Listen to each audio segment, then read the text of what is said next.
जब सब देवता लोग अपना अपना घरे चल गए तो रामचरितमानस में एगो बहुत महान है आदमी महादेव की तपस्या करे लागल।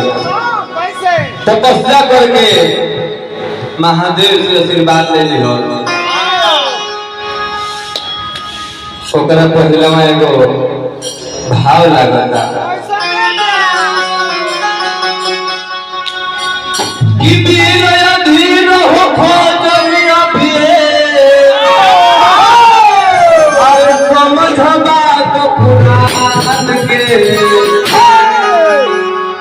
बहुत पुरान के पुरान के लोग के गाथा हमन के सब दिखाई ले जा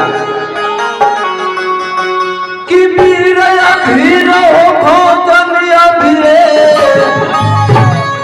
अरे समझबा तो पुरान के किसी से रात सकती मिलन अरे भक्ति श्री राम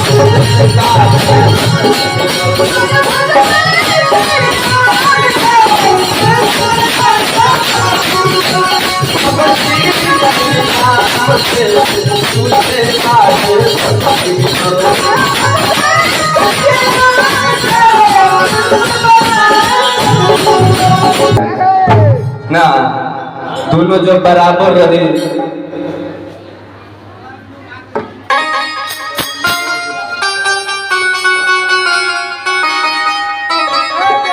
भाई देखिए हमारे दादा जी की तरफ से बहुत बहुत रुपये के पुरस्कार आशीर्वाद के इंतजार और मंडली की ओर से जय जय। ए वीर अभी अधीर मत होखा समझ ला बात पुराण के आई शिव से बाटे शक्ति मिलल और भक्ति श्री राम नाम के भक्ति करबो भव सागर से तर जइबो। राम नाम के भक्ति करबो भव सागर से तर जइबो आ शिव के अंदर तू जे रहबो तो ये दुनिया से भी बाहर कर जइबो। काहे एकर के कह जाला कि हर में का बराबर कड़ी पर लागे के चाहिए तनी सहने वाले हो तो भी बढ़ जाएगा। जीवन में बदल न तू जीवन में प्यार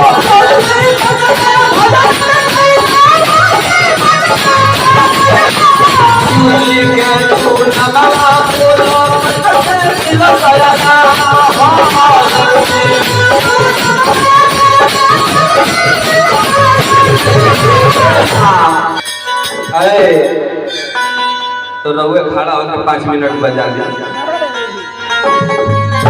तनी है ध्यान जे जीवन में भजन कैलो वो जीवन बेकार हो अब शिव जी के नामवा जप से मिलत आराम हो। कहता हूँ मैं कहीं जात हूँ अरे कहूँ बजा के ढोल के।